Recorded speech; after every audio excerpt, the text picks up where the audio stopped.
Je vous recommande la boutique La Londoloise, c'est Judith Londolé. Si vous voulez être classe, chic, être habillé, être admiré. Parole de Mopao Mokonzi.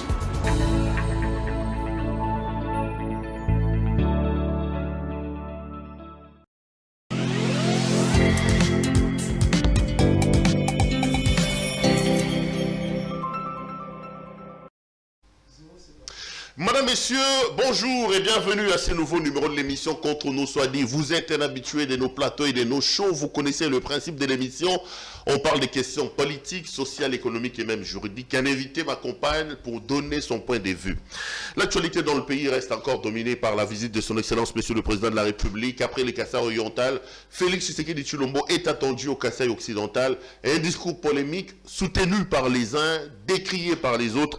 On revient sur ça. On parle aussi des questions politiques, notamment la CENI avec l'entérinement des autres cadres ou des autres membres de l'opposition, le social avec les poissons chinchards et les poulets qu'on appelait poulets béton, qui se font toujours attendre.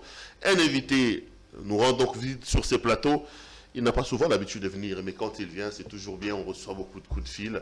C'est Maître Nico Maengele. Maître, bonjour. Ah, bonjour mon très cher Pierrot, je dirais, Perrault, je dirais...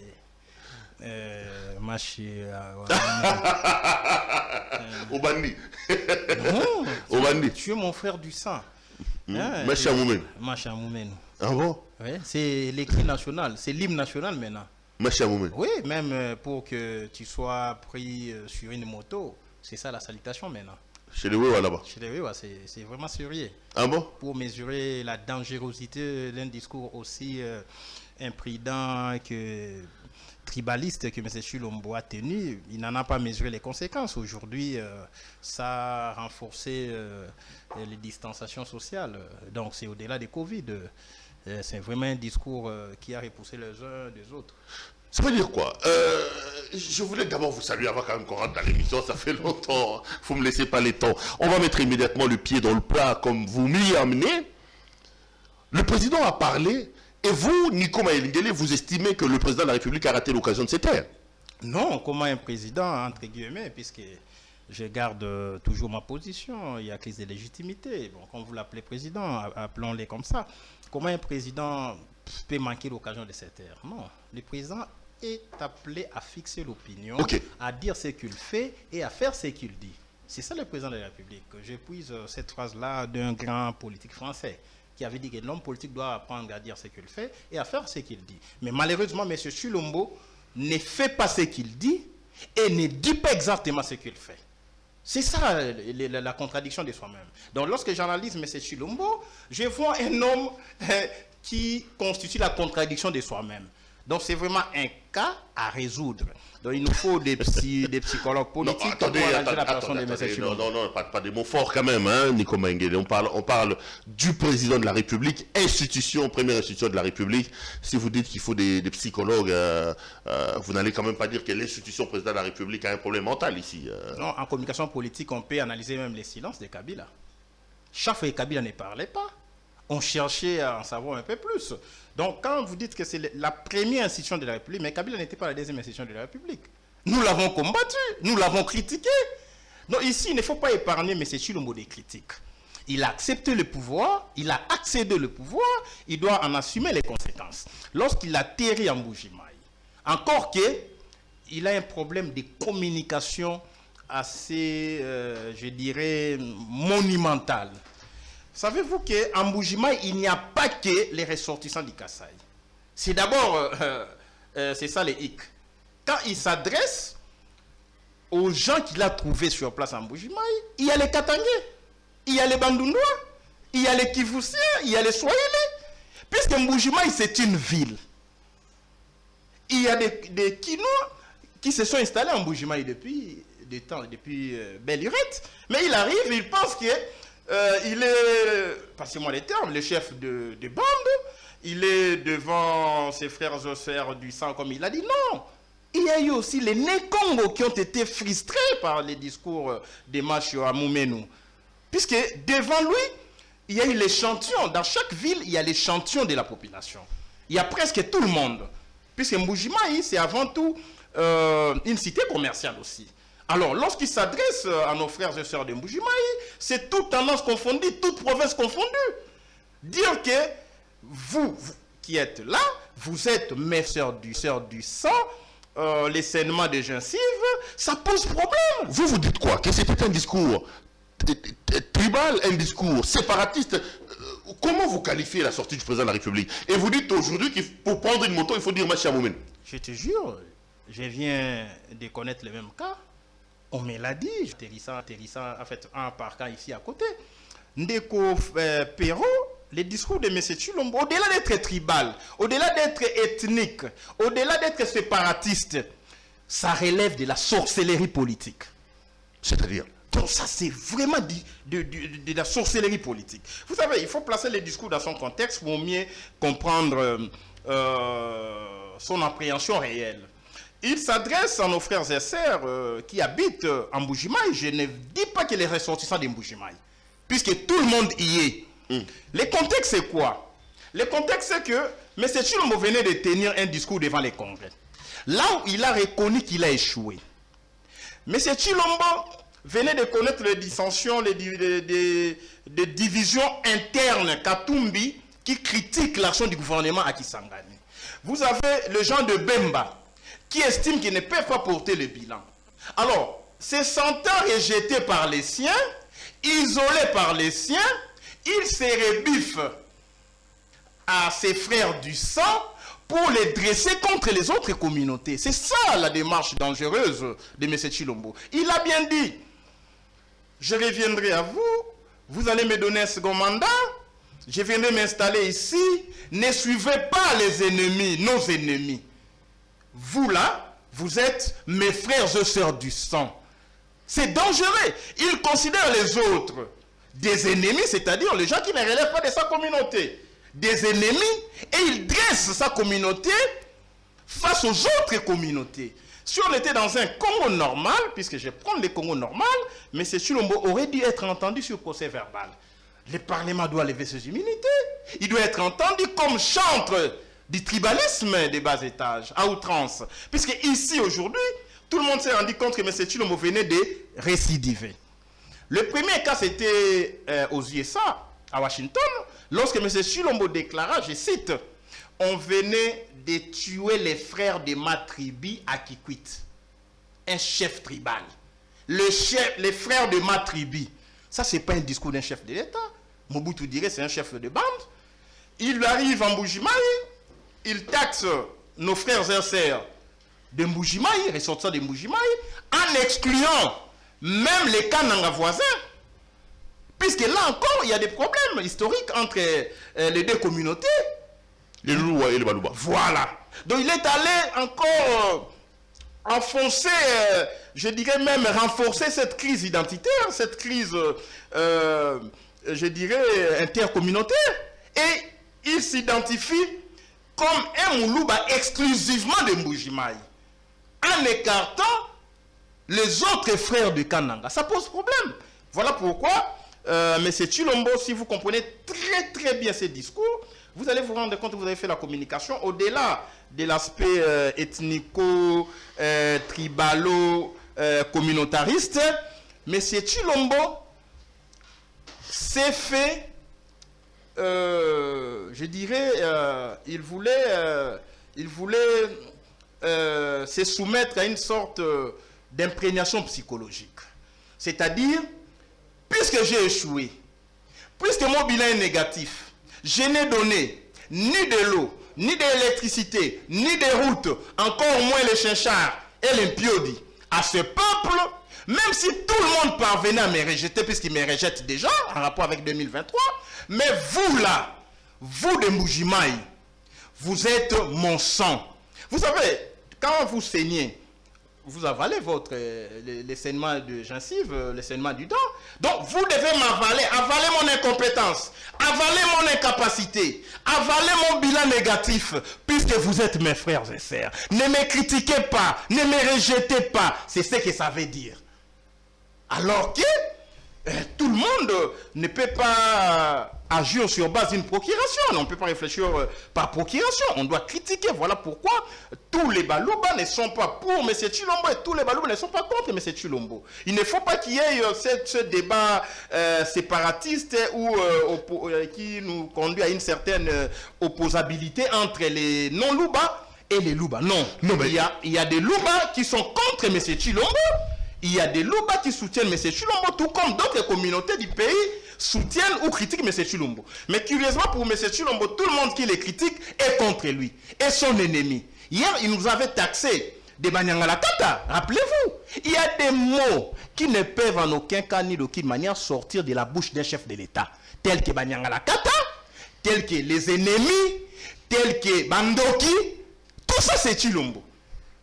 Ça, c'est de la Tshilombi. Et l'histoire retiendra que nous avons connu un président de la République qui avait un langage aussi léger que ça. Et ça ne contribue pas à l'unité nationale, à la cohésion nationale, mais plutôt à ces divisionnismes entre peuples. Et ça sera contre lui. Nico Mayengele, Tshisekedi est Moulouba. Il n'a pas demandé au bon Dieu de le créer Kassaïen. Tshisekedi est chez lui. J'ai posé la question à quelqu'un qui était sur cette table-là où vous êtes assis. Même Christ avait ses propres frères.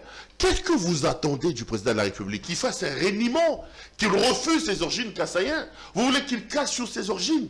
Il est chez lui, il est kassaïen, il le reconnaît où il est péché. Non, s'il vous plaît, mon très cher Perrault, je crois que vous êtes chrétien. Laissez Christ calme là où il est.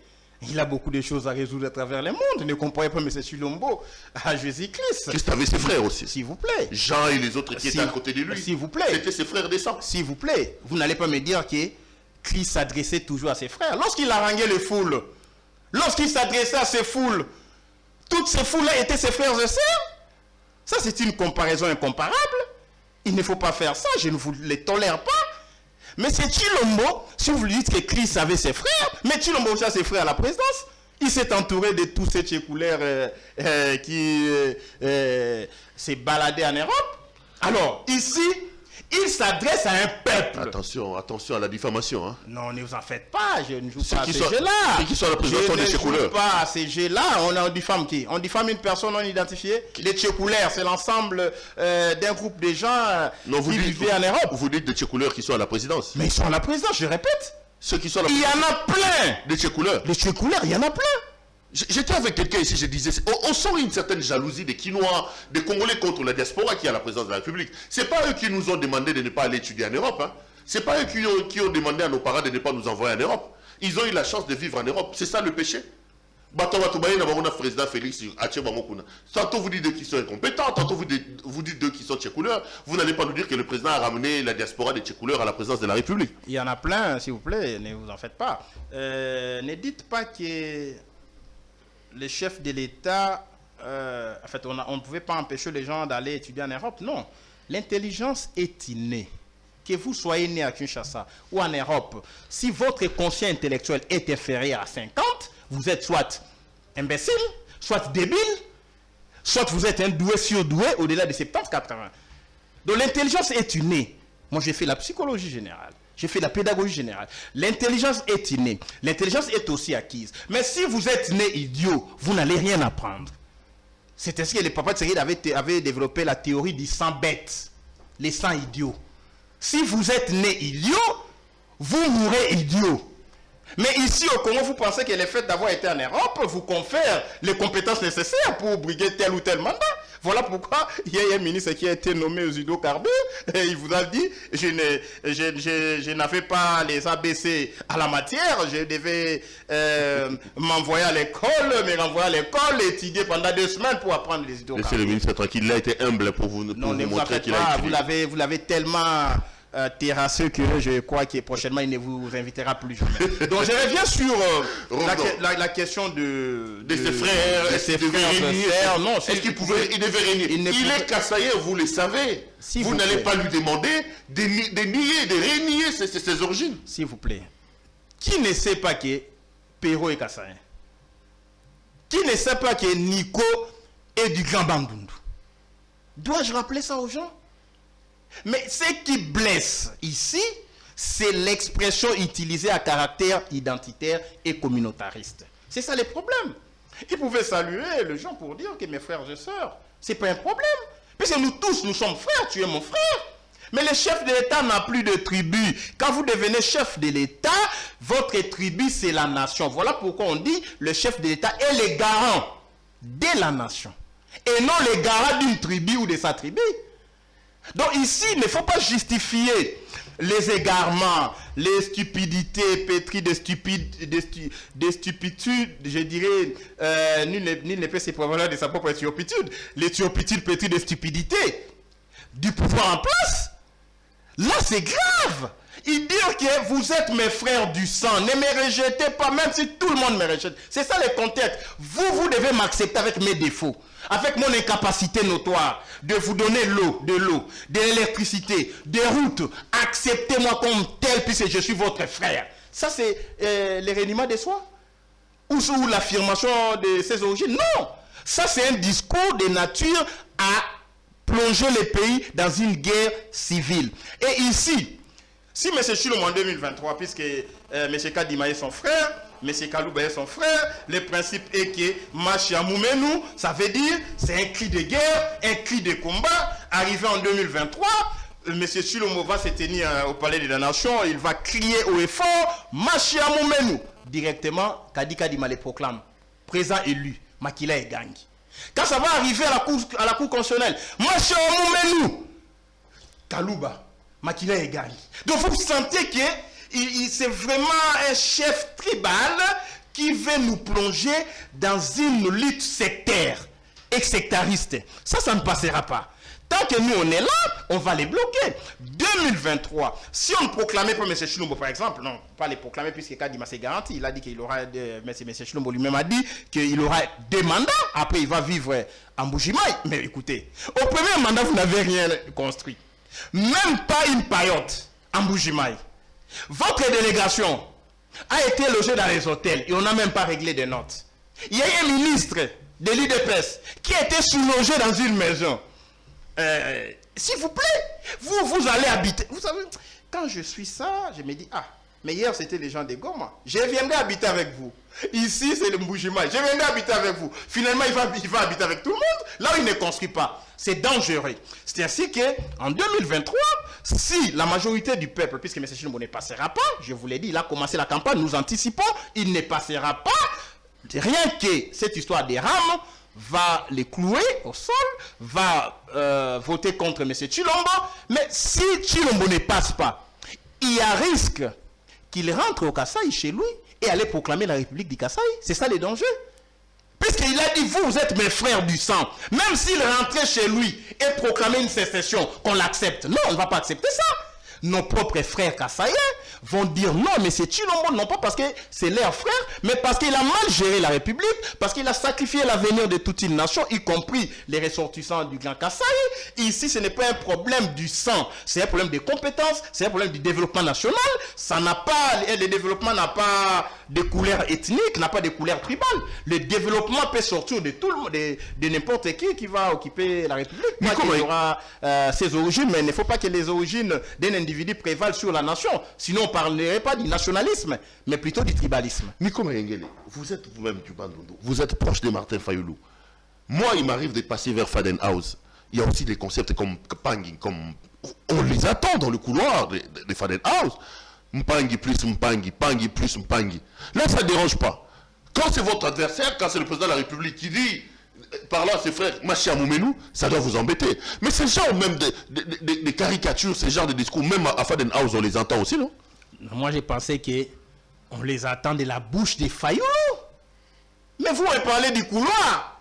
Et tu comprends, M. Chilombo, au couloir. C'est dangereux. Tu tombes dans les diffamations. Puisque ici, M. Chilombo sort de sa bouche. Vous vous dites non. Ce qui sort du commun des mortels peut avoir le droit de citer de la bouche d'un président de la République, entre guillemets. C'est ça le problème. Il est descendu trop bas, en dessous de la ceinture. Donc ici, il apprête les jargons, les propos de l'homme de la rue. Et vous me dites, même dans les couloirs de Faden House, si on peut vous dire, dans les couloirs, ces couloirs-là, son nom c'est qui, il habite où, vous ne direz pas. Puisque c'est les communs des mortels, c'est les Congolais lambda. Mais ici, vous avez un homme qui fait fonction du président de la République. Je souligne, il fait fonction du président de la République. Il n'est pas président de la République. Il fait fonction du président de la République. Puisque le pays est co-géré sur le plan sécuritaire avec les Rwandais, la police rwandaise, avec l'Ouganda, l'armée ougandaise, avec les Burundi, l'armée burundaise. L'armée et la police relèvent de la sécurité et de la défense de l'État qui constituent les attributs d'une souveraineté. Quand la souveraineté est partagée avec le voisin, vous co-gérez la République. Voilà pourquoi j'ai dit il fait office du chef de l'État. Mais celui-là qui fait office du chef de l'État, il verse dans des considérations de nature à diviser tout un peuple. Voilà pourquoi je dis aujourd'hui, M. Chilombo est les plus grands diviseurs communs des Congolais. Les plus grands diviseurs communs des Congolais. Hier, il nous a dit, quand il était aux ISA, que tous les Rwandais, tous les Banyarwandais étaient des Congolais. Il nous a dit que Kagame était son frère. Mais quand il s'agit de Mouzi Tundoki, c'est un Ndoki. Quand il s'agit de Fayou, c'est un Ndoki. Quand il s'agit de Nico Mayengele, c'est un ennemi de la communauté kassaïenne. Est-ce que nous sommes dans un système communautariste ou nous sommes dans une république? C'est ça le problème.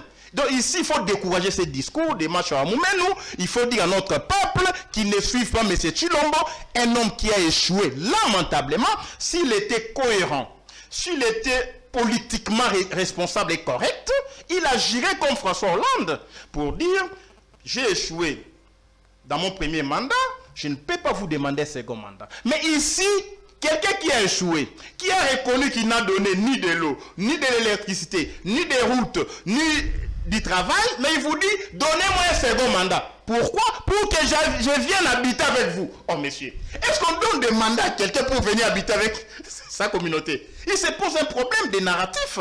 Voilà pourquoi il n'a pas de bons conseillers autour de lui. Et un chef d'État ne déclare pas n'importe quoi, n'importe où et n'importe comment. Sa parole est contrôlée et contrôlable. Mais c'est Chilombo agit comme le président du Parlement debout. Donc il déclare tout ce qui lui passe à la tête. Et puis après, ça crée des dégâts. Il envoie ses chiens de chasse à la télé pour défendre l'indéfendable. Coup de chapeau à Mike, qui a reconnu que M. Chilombo a fauté. Il a tenu du fruit identitaire. Mais c'est notre frère Kassé. Mais de quoi de plus normal de dire que monsieur-là, vous avez tapé à côté. Et vous dites que le discours du président est dangereux. La dangerosité de Macha Moumenou, vous l'articulez à quel point? À quel niveau et à quel point le discours du président que vous décriez ici peut-il être aussi dangereux pour le Congo? Vous savez, avant ça, il y a eu la publication du rapport sur la faim dans le monde. Vous avez vu que lorsqu'on parle du Congo, les experts de l'ONU ont identifié les peuples kassaïens comme étant le peuple qui a connu la plus grande faim. Notamment le PAM a dit que là. Oui. Les PAM aussi. Ouais. Vous comprendrez que lorsque vous prenez ces paramètres-là, le peuple kassaïen n'a pas droit à des discours. Encore moins tribalistes. Le peuple kassaïen, que vous soyez du sang kassaïen, du sang bandundois, du sang swahiliphone ou swahili, le peuple kassaïen veut de l'emploi, veut des routes, veut de l'énergie électrique, veut du développement. Le fait d'avoir échoué dans ces secteurs-là, on veut manipuler ce peuple pour qu'il oublie ses propres souffrances. C'est ça le danger, les caractères dangereux. Il veut oublier ses propres souffrances simplement parce que leur frère est au pouvoir. C'est dangereux. Avant tout, que vous ayez un frère ou non, ils ont droit à la vie. Si ce peuple-là meurt, j'ai vu comment les gens mangent Tchibelabele. Non. J'ai vu comment il n'y a pas de route. Mais je pensais que M. Chilombo, en arrivant en Mbujimayi, c'est le territoire de la République, c'est notre pays. Il allait inaugurer un grand centre commercial, par exemple. Il allait inaugurer un grand hôpital, par exemple, après 3 ans de règne. Regardez ce que Macky Sall a fait après 3 ans de règne au Sénégal. Mais regardez ce que M. Chilombo a fait après 3 ans de règne. Après 3 ans, il faut mettre 2 ans où il était bloqué par Kabila. Ne comparons pas les comparables, hein, s'il vous plaît. Si vous êtes un papa... Macky Sall, le contexte est totalement différent. S'il vous plaît. Au Sénégal, il n'y a pas de guerre. Au Sénégal, il n'y a pas eu une passation de pouvoir avec un adversaire qui contrôle un peu le tout. L'UDPS vous dit, dans les 3 ans de Tshisekedi, il faut enlever les 2 ans où il était tout le temps bloqué par Kabila. Hein. Je sais bien que vous vous moquez d'eux. Puisque je connais les caractères pertinents de votre pensée. Ici, Monsieur Tshilombo, on ne compare pas Sénégal au Congo, encore que nous avons des potentialités de loin meilleures que le Sénégal. Mais nous manquons un leadership visionnaire. Nous manquons de l'intelligence politique, économique, de l'intelligence technologique au sommet de l'État. C'est ce qui pose problème. Ici, M. Tshilombo arrive au pouvoir. Dans 3 ans, vous n'allez pas me dire qu'il ne faut pas comparer. Dans 3 ans, ils ont détourné près de 3 milliards. J'ai dit bien 3 milliards de dollars. Ah bon? Oui. Comment ça? 480 millions 100 jours, plus 170 millions qu'on n'a pas intégrés dans les 480 millions, ça fait à peu près 700 millions de dollars détournés dès les 100 premiers jours, 266 millions de dollars des RAM détournés, vous êtes déjà à 1 milliard. Les fonds Covid, plus de 300 milliards détournés, vous en êtes à plus de 1 milliard 3.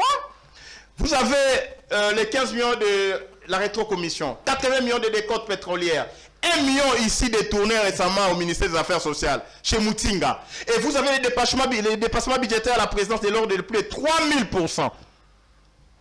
Tout dépassement cumulé 3 ans. Vous avez des dépenses hors normes. Vous avez des acquisitions que l'UDPS, en fait les cas de l'UDPS font ci et là. Donc vous constaterez qu'ici, même les programmes Chile-Gelou, ça a été détourné, les fonds y destinés. Vous avez même les fonds destinés à l'état de siège. Ça a été détourné. Une république de détournement et de corruption. Vous avez 510 palissades. C'est 27 millions. On vient de donner 51 jeeps aux généraux. Puis c'est Tshilombo a peur du coup d'État. Il n'a pas peur de la faim. Il n'a pas peur du RAM. Quand les gens disent, monsieur, retirez RAM, il n'écoute pas le peuple. Mais il a peur des généraux. Là encore, c'est des millions. Et ici, toute comptabilité faite, vous constatez que l'UDPS n'a pas été préparé à gérer, mais à piller la République au même titre que les kabylistes et les moboutistes. Et laisser de tels gens au pouvoir après 2023, c'est décider de notre propre mort physique, politique et étatique. Donc, il faut que l'UDPS parte en 2023. Non, 2023, c'est trop loin. Moi, je conseillerais à M. Tshilombo de quitter le pouvoir avant que le pouvoir ne les quitte. Qu'il démissionne en 2022. Il va faire quoi? Un coup d'État? Vous préparez un coup d'État? Qu'il démissionne. Les coups d'État ne se préparent pas. Et Nico Mangel avec son bâton, ça, c'est pas les Kalachnikov. C'est les bâtons de commandement. Mais il doit tirer toutes les conséquences de son incapacité notoire de pouvoir donner au peuple son bien-être. Il doit démissionner au lieu de chercher un deuxième mandat.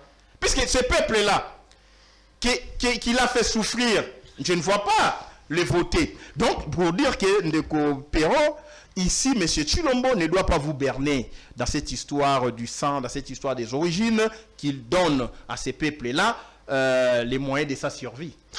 Nico Mangel, certaines personnes estiment que c'est bon de critiquer Félix Tshisekedi, mais si nous en sommes aujourd'hui, c'est à cause, entre autres, de Martin Fayulu, qui n'a pas su jouer sa carte, qui n'a pas su être politique, qui s'est laissé aller dans un extrémisme béant, insolent, qui nous a amenés là-haut. Est-ce que quand vous regardez les choses, vous ne regrettez pas un certain nombre de choses? Parce que dans les coulisses, on dit que si nous en sommes ici, c'est tout simplement parce que l'homme que vous soutenez est un extrémiste exagéré, M. Martin Fayulu m'a dit. Je pense, soit on est dans une démocratie, soit on est dans une tyrannie, dans une dictature, ou dans un système de nomination électorale. Vous me dites que, est-ce que nous ne regrettons pas de n'avoir pas accepté de garder un bien volé? Vous nous demandez pourquoi vous n'avez pas accepté de négocier avec Kabila là où nous avions gagné. Vous nous reprochez de n'avoir pas vendu notre âme au diable. Vous nous reprochez de n'avoir pas accepté d'accéder au pouvoir avec le concours de Kagame et Museveni. Est-ce que la politique, c'est pas aussi un jeu de jonglage quand même? Non, ce n'est pas un jeu de jonglage. La politique n'est rien d'autre que la gestion de la cité. Lorsque vous voulez jongler, la conséquence est là. Kagame est au Congo. Museveni est au Congo. L'armée kenyane est au Congo. L'armée américaine est au Congo. L'armée ougandaise, l'armée zambienne, toutes les armées du monde peuvent venir au Congo puisque vous n'avez pas un chef. Vous n'avez pas un président qui sait dire non. Dis-moi, sur le plan diplomatique, depuis que M. Tshilombo est là, il a déjà dit non à qui? Non, mais il a dit qu'il a remis le Congo sur orbite diplomatique. Vous avez suivi son dernier discours sur l'état de la nation? Qu'est-ce que vous attendez par remettre le Congo sur l'orbite diplomatique? Après avoir effectué 125 voyages, dont la moyenne d'un voyage est 2 500 000, soit 300 millions de dollars pour les voyages. Zéro investisseur. Et Chilombo vous dit, écoutez, gestionner les mondes simplement parce que je devais, finalement, il nous a ramené 2 ambassades. Non, il a dit qu'il nous a ramené l'Indonésie et l'Australie. 4 milliards de dollars aussi. Quoi? Il a dit qu'il a ramené 4 milliards de dollars américains aussi. Tu l'as vu où? Aujourd'hui, 1,5 milliard américains, 500 millions 1,5 milliard de dollars américains qui font que nous ayons aujourd'hui des réserves d'échange de près de 3 milliards et demi. Le 1 milliard qui nous ont aidé à soutenir un peu les 2 premières années de la gratuité de l'enseignement. Il dit que ces voyages ont quand même payé, M. Nico Maïngele. Hein. Ces discours, c'est juste une sorte de fumée sur le visage de notre peuple. Vous êtes l'unique rare journaliste rare des Congolais qui continue à croire au discours de M. Chilombo. Mais lui-même ne croit pas ce qu'il dit. Moi, je pose des questions. Lui-même, il ne croit pas ce qu'il dit. Les 500 milliards fonds en matière d'environnement, ce n'est pas payé, c'est des promesses. Donc ici, vous avez un président qui nous bombarde de promesses, qui nous rassasie de promesses, au point que même dans nos caboches, dans nos mémoires, dans nos cerveaux, il n'y a plus d'espace pour contenir les promesses de M. Chilombo. Nous sommes en train de nous formater, puisqu'il y a tellement de promesses qu'on ne sait plus contenir ça. On ne les suit plus. Il est allé à Mbujimaï, il a promis. Je vais construire, si je n'ai pas construit le pays jusque-là, parce que j'avais les mandats de l'Union africaine. En bon? Les mandats de l'Union africaine empêcheraient M. Chilombo de construire le Congo. C'est la première depuis que l'Union africaine est l'Union africaine. Le danger, c'est quoi? Même si c'est un mandat tournant, 50 ans après, si ça revenait au Congo, on dirait non. Chez eux, si on leur donne les mandats, ça va bloquer le développement de leur pays. Puisque M. Chilombo l'a dit, a été empêché. Mais comment vous dites que Chilombo a été empêché? Vous avez aussi épousé ces discours-là. Mais vous êtes un papa. En entrant, vous avez ordonné à votre chauffeur de poser tel ou tel acte en faveur des enfants. Vous ordonnez. Mais si l'enfant commence à vous dicter, à vous empêcher de faire votre travail, et vous, papa, vous dites que non, j'étais empêché par mon fils, comme Chilombo dit, j'étais empêché par Kabila, j'étais empêché par les FCC. Mais quand un enfant empêche son père, ça veut dire que le papa est plus faible que l'enfant. Voilà pourquoi aujourd'hui, au siège de l'IDPS, au lieu de l'appeler béton, on l'appelle maintenant Limbondo. Ce n'est pas moi qui l'ai dit. C'est la base de l'UDPS qui estime que M. Chilombo ne peut plus être appelé béton, mais plutôt Limbondo. Limbondo, tu sais, c'est le fait, les mélanges de feuilles de manioc avec les bicarbonates, tout. Pondo Limbondo.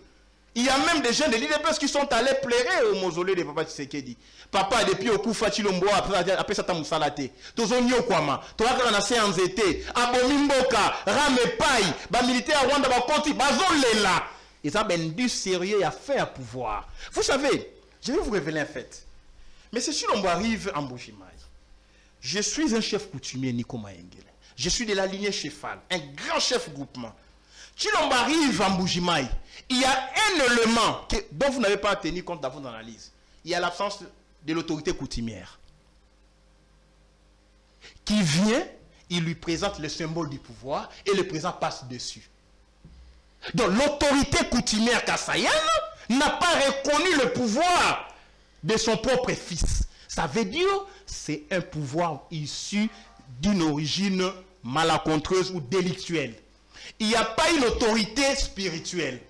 Même l'évêque de Mbujimaï n'est pas allé accueillir le chef de l'État, entre guillemets. Or, le pouvoir repose sur l'autorité spirituelle et l'autorité coutumière, puisque le chef d'État est le chef des chefs. Donc ici, en Mbujimaï, il a subi un camouflet coutumier, un camouflet traditionnel, un camouflet spirituel. Vous n'avez pas vu ça.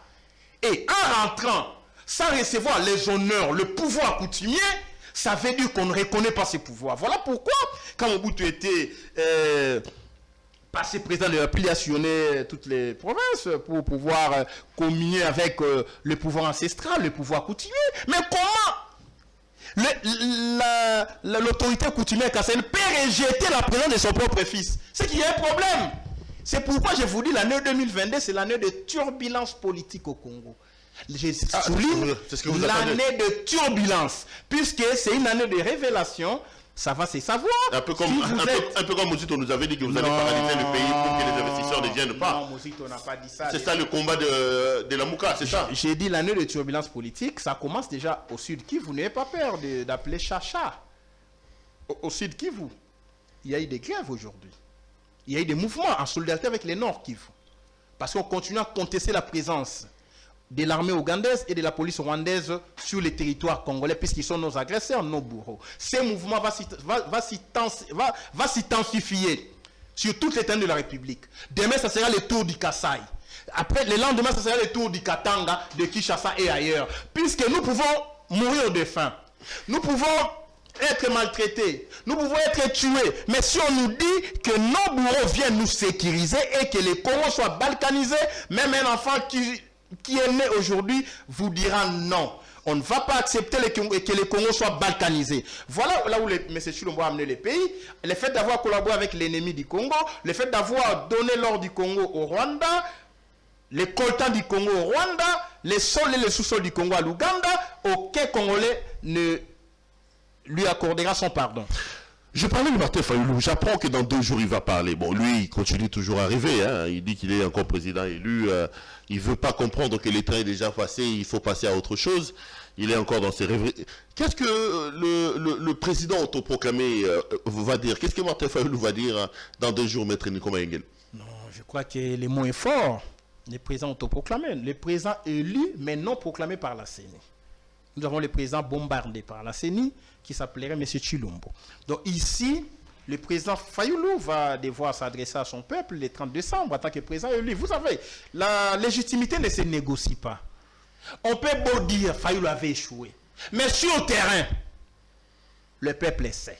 Le peuple revendique son destin. Le peuple veut boire. Le peuple veut manger. Le peuple veut être sécurisé. Mais celui qui est avec Chilombo, celui que vous appelez Chilombo, Kassai, c'est pas le peuple. Tu as vu la foule? Non, mon très cher. Toi, vous avez fait la communication. Je ne sais pas, Perrault, comment vous voulez faire l'ironie socratique sur ces plateaux.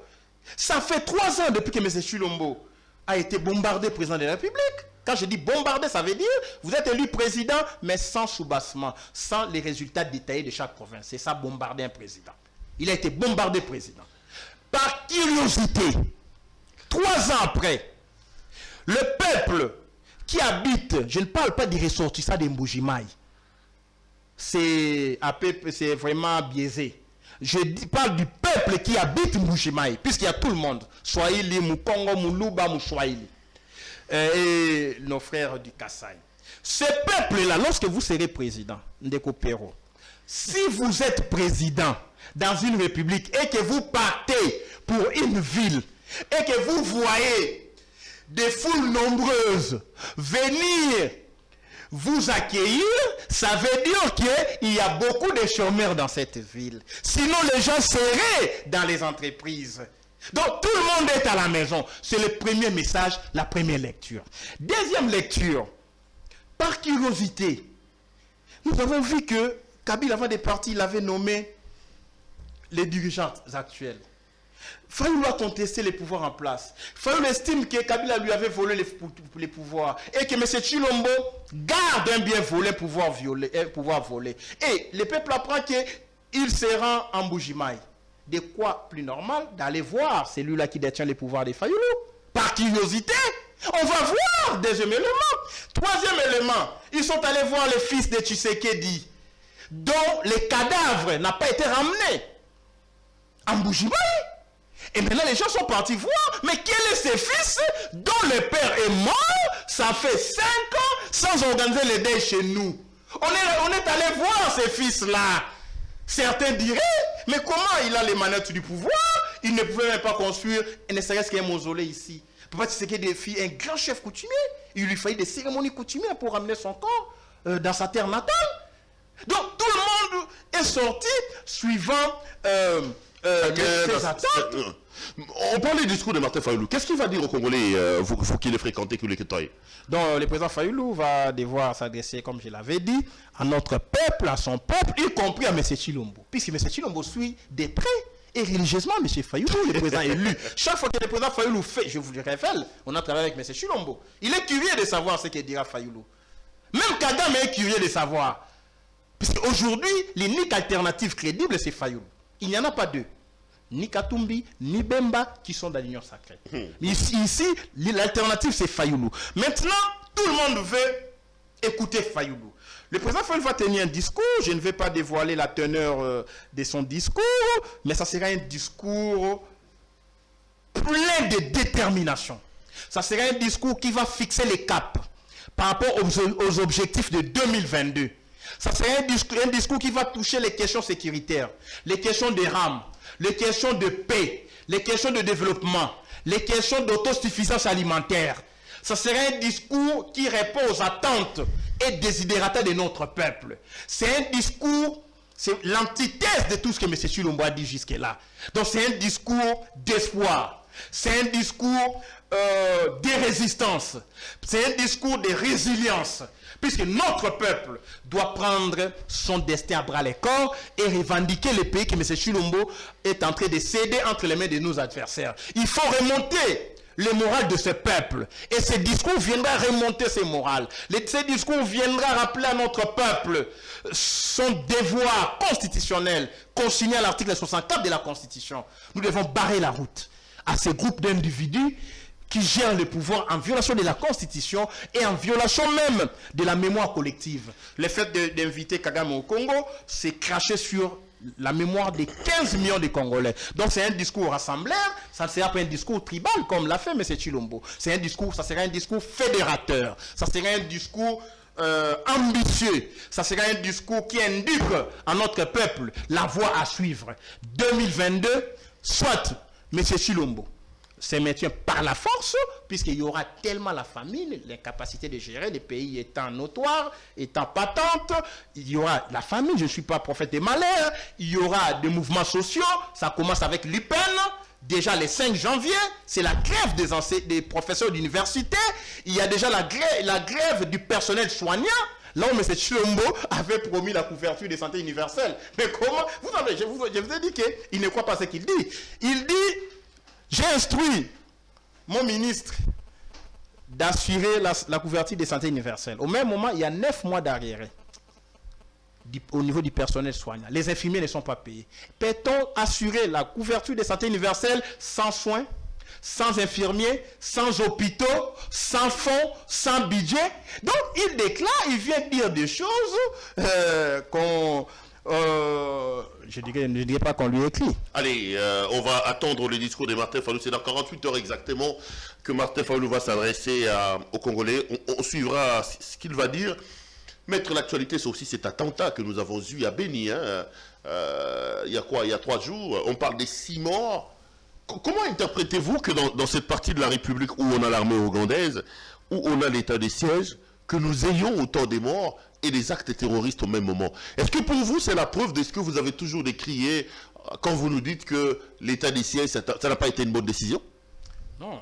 S'il y a des morts à l'Est, s'il y a de l'insécurité à l'Est, simplement à cause des accords secrets. Vous savez, les accords secrets, c'est viol en secret et par le plus puissant. Le faible est subi. Donc ici, vous avez les accords secrets de l'Emera. Vous avez les accords secrets d'Addis Abeba. Vous avez les accords secrets du M23. Mais M. Chilombo vient d'en conclure au moins 5. Ce sont ces accords qui ont amené les terroristes chez nous? Mais quand vous signez un accord, vous garantissez à telle puissance, à tel pays, les droits d'exploiter les sols et les sous-sols congolais. Si vous ne le lui donnez pas paisiblement, il viendra prendre ça par voie des armes. Ce sont des accords secrets. Mais M. Chilombo en a conclu au moins 5. 5! Et ce n'est pas révélé à notre peuple. Donc, M. Chilombo va nous léguer une guerre avec les Rwandais et l'Ouganda. C'est une guerre de reconquête de l'intégrité territoriale pendant que les Rwandais vont réclamer le respect des accords dont ignore le peuple. Le peuple ignore les contenus de ces accords. Le peuple ignore tout ce que M. Chilombo fait. Tout ce qui est fait sans le peuple est contre le peuple. Tout ce qui est fait sur le dos du peuple n'engage pas notre peuple. Nous allons revendiquer les pas entiers de notre territoire. Parce que la guerre de l'Est, c'est la guerre du contrôle de nos minéraux, l'exploitation de nos minéraux. C'est la guerre d'occupation. À des relents expansionnistes, puisqu'on veut créer un État tampon, ce qu'on a appelé la République Imatuti. Et je mets en garde certains de nos frères de Kivu, qui pensent que si on parvenait à créer une République de l'Est, ils vivraient en paix. Non! On peut créer une République aujourd'hui à l'Est, le Rwanda va vous malmener et vous serez exterminés. Comme on a exterminé la race rouge aux USA, en Inde, on va vous exterminer par les Tutsis rwandais, ougandais, burundais, les toutes les sous-régions. Donc ne pensez pas que vous vivrez en paix si vous vous séparez du reste du Congo. On va vous tenir à l'œil par les occupants pour dire que ces peuples ici, il faut les exterminer, sinon ils vont revancher un jour. Il y aura des représailles un jour. Donc ils ne pensent pas que M. Tshilombo, en collaborant avec Kagame, c'est pour les biens du Congo. Donc pour ce n'est pas pour les biens du Congo. attentats qui sont passés, les responsables, c'est Félix Tshisekedi. Les premiers responsables, c'est celui-là qui a ramené les armées étrangères au Congo sans passer par les parlements, sans informer notre peuple, sans analyser la question dans son ensemble, sans contraindre les Rwandais et l'Ouganda à présenter des excuses publiques, sans réparation de la guerre de 6 jours à Kisangani, sans réparation des 15 millions de morts qui sont tombés par le fait de vouloir contrôler l'Est, les velléités expansionnistes. C'est lui-là qui a ramené les Rwandais au Congo. Et vous l'appelez M. Tshisekedi? Ah bon? Donc c'est lui qui a amené les étrangers au Congo? Je pose une question, hein, moi. Ah non, n'ayez pas peur. Donc, M. Tshilombo est responsable. Et responsable de la situation de l'Est. Et quoi que ça ne commence pas avec lui, mais il pouvait quand même limiter les dégâts. L'attentat des dernières fois. L'attentat de dernière fois suivait les narratifs entre les Rwandais et l'Ouganda. Quand l'armée ougandaise est entrée au Congo, les Rwandais ont fait une déclaration. Nous suivons de près les bombardements fait par l'armée ougandaise. Et il y a même des analystes qui ont démontré que les Rwandais veulent rendre inutile la présence de l'armée ougandaise à l'Est. Et les attentats peuvent être organisés même par les Rwandais. Donc ici, l'Est est devenu une sorte de Far West, je crois. Ouais. C'est ça. Donc, un territoire 100 mètres, un espace 100 mètres, il y a un fourre-tout, tout le monde se permet tout, et il y a un problème. Donc ici, les attentats de l'Est, c'est un problème sécuritaire, c'est un problème de la défense. Et ici, le Congo, le régime de Tshilombo, a montré ses limites. Aujourd'hui, nous ne sommes plus en mesure d'être sécurisés. Qu'on ne vous dise pas que les attentats existent partout. En plein centre-ville, dans un bistrot, dans un bar, on vient, on frappe, en plein état de siège. S'il vous plaît, là où il y a la MONUSCO, il y a l'Ouganda, il y a le Rwanda, il y a le Kenya, il y a le FRDC. Il y a eu des attentats à Paris, il y a eu des attentats à Londres. S'il vous plaît, il y a eu des attentats à Madrid. Ne comparez pas les comparables. Il y a des attentats aux États-Unis. Ne comparez pas les comparables. Ici, ces attentats, vous appelez d'abord attentats, ça reste à vérifier si c'est des actes de sabotage ou des actes terroristes. Ici, tout est établi d'abord qu'il y a une enquête que j'ai faite. Vous voyez les contingents bangladeshis de la MONUSCO contribuent à l'insécurité à l'Est. Donc, si les services de sécurité me suivent, les contingents bangladeshis de la MONUSCO contribuent à l'insécurité à l'Est. Ces contingents travailleraient avec les islamistes, avec les frères musulmans, puisque tous ces contingents sont musulmans et islam. Et ici, vous parlez du terrorisme qui serait venu des Arabes. Donc, vous avez un contingent qui travaille pour l'émergence du terrorisme à l'Est. Il y a un problème. Et vous avez des autorités à Kinshasa. Comment ils ne peuvent pas enquêter sur ces faits-là? Donc, quand le pouvoir est décadent, le peuple ne sait plus à quel sein... C'est voué. C'est voué. Allez, 2 derniers thèmes. En 2 ou 3 minutes, on va peut-être balayer. Ça, c'est des déclarations d'Augustin Kabouya qui nous dit que Kabila... Sa place, c'est à la prison centrale de Makala ou à la Cour pénale internationale. Vous avez combattu Kabila. Est-ce que vous pensez qu'Augustin Kabouya a raison et que Kabila doit être envoyé soit à la CPI, soit à Makala? Monsieur Kabouya souffre de la constriction de la pensée. Monsieur Kabouya souffre de l'absence d'autonomie d'esprit. Il déclare des choses contradictoires, contraires, je dirais même abracadabrantesques. Il est incohérent. La place de Kabila est à Makala. La place de Kabila est à la CPI. Nous l'avions dit quand nous étions ensemble avec les Kabouya. Mais M. Kabila mis à genoux. Il n'a pas pu proclamer M. Chadari, son candidat. Il s'est rebiffé. Il s'est appuyé sur lui des presses pour rester au Congo. Donc, M. Kabila ne peut pas se prévaloir de sa propre turpitude. C'est lui qui nous avait dit que Kabila, avant de quitter le pouvoir, il a regardé à qui laisser le pouvoir. Il a laissé à l'UDPS. C'est Kabila. S'il estime que Kabila, on doit l'arrêter, oui. Tout le monde doit être arrêté pour des crimes qu'il aurait commis pendant ou en dehors de l'exercice de son mandat. Autant Kabila doit être arrêté, autant les gens qui ont détourné l'argent du Covid doivent être arrêtés. Autant les gens qui ont détourné l'argent des rames doivent être arrêtés. Autant ceux-là qui ont détourné l'argent des 100 jours doivent être arrêtés. Autant tous ces nouveaux riches qui construisent, qui achètent ci et là doivent être arrêtés. Mais arrêter Kabila, c'est pas un problème. On doit l'arrêter s'il a commis des forfaits. Mais ce n'est pas l'IDPS, ce n'est pas les pouvoirs de l'IDPS qui va arrêter Kabila, c'est faux et archi-faux. Ça, c'est de la poutre aux yeux. C'est le pouvoir qui viendra, qui sera issu du peuple. C'est ce pouvoir-là qui va instaurer un état de droit. Une justice ne peut pas être sélective. Une justice doit concerner tout le monde, tous les présumés coupables. Parmi lesquels M. Kabila, M. Chilombo, les Kabila et les autres. Donc ici, dire qu'on va seulement arrêter Kabila et Eteni. On ne va pas l'arrêter pour les dossiers Covid. Et s'il vous plaît, il ne faut pas avoir une justice à dents de scie.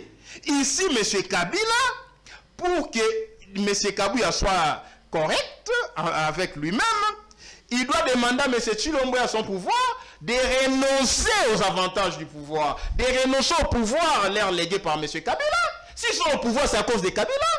Moi, j'ai toujours dit, on ne peut pas pardonner à Kabila pour cet acte-là. Et heureusement, en 2022, Kabila va parler. Je te le promets. Kabila parlera dans ces pays. Nanga parlera dans ces pays. Ça va se savoir. C'est l'année des révélations.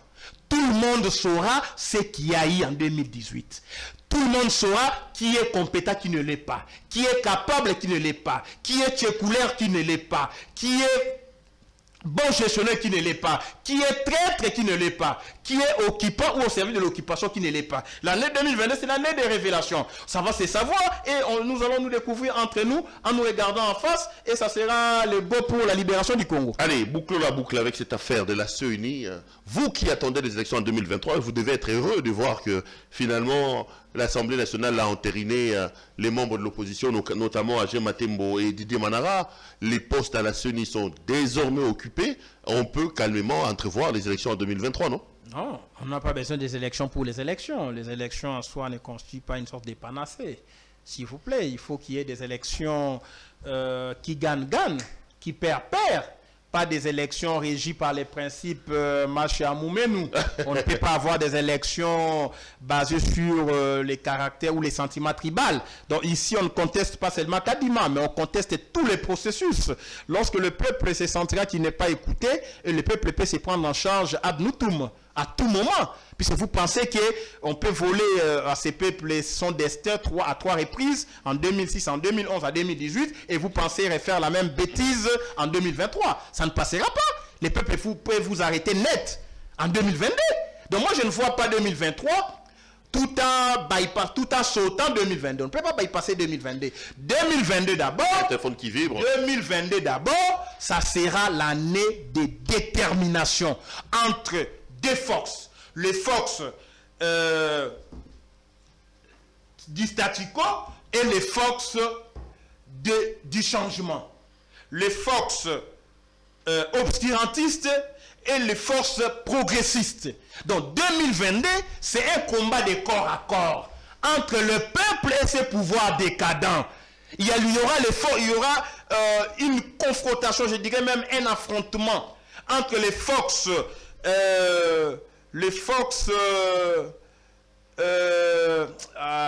ça va venir.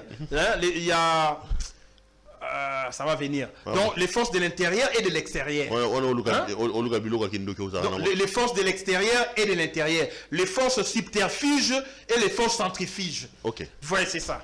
Donc, bonne année. Madame a sombé le poulet béton.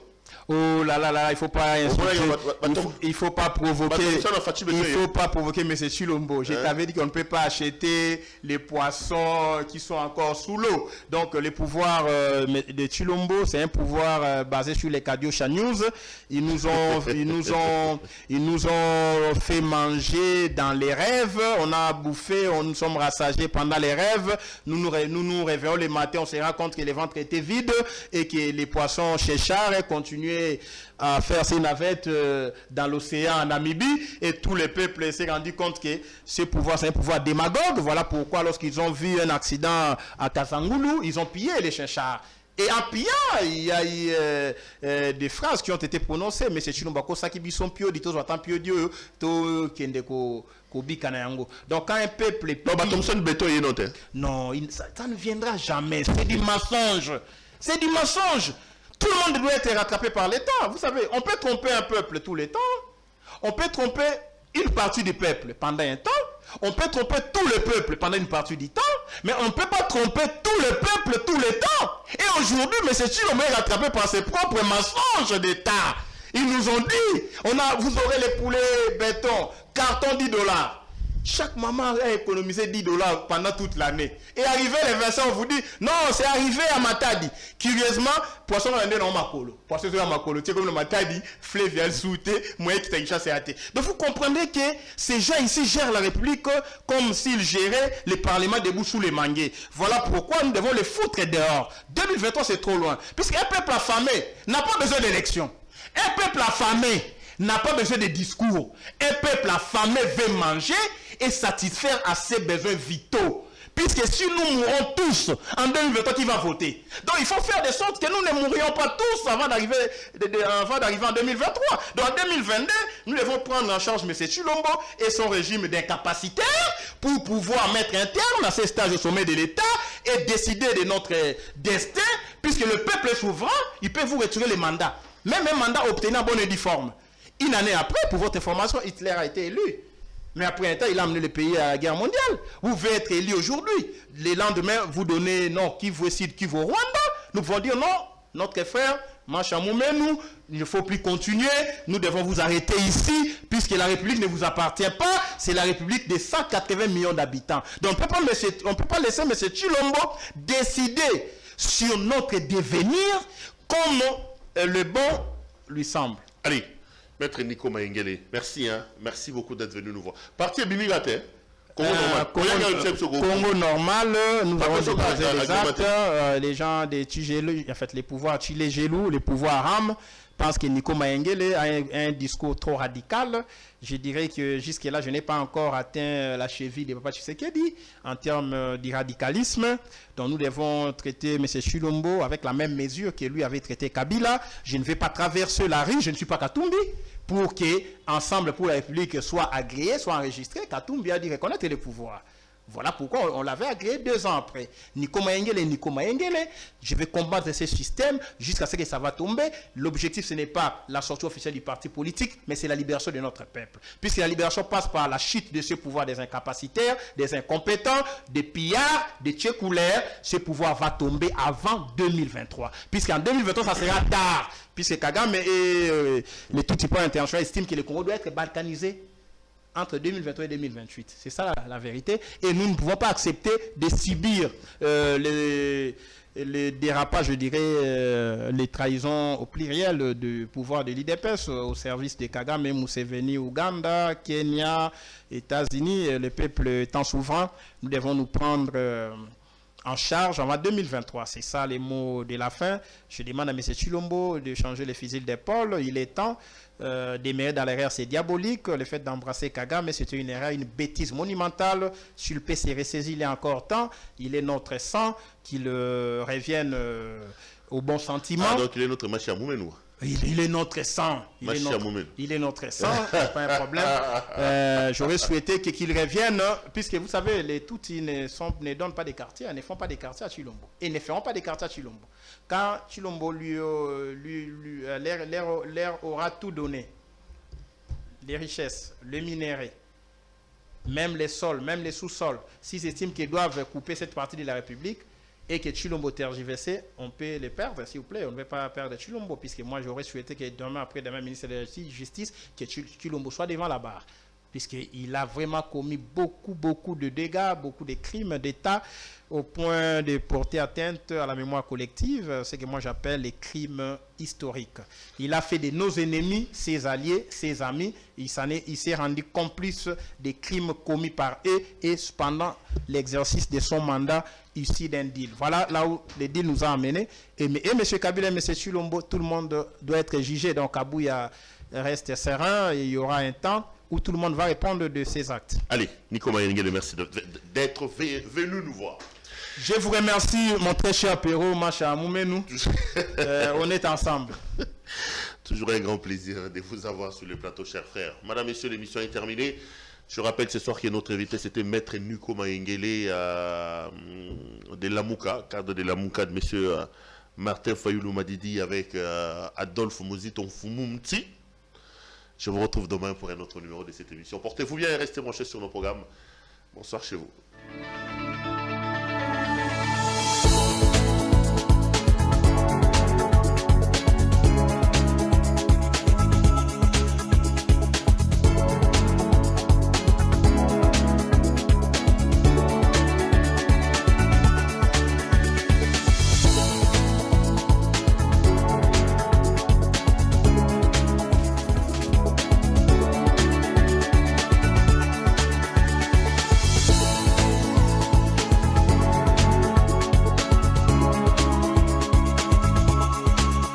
Je vous recommande la boutique La Londoloise, c'est Judith Londolé. Si vous voulez être classe, chic, être habillé, être admiré. Parole de mon Pao Mokonzi.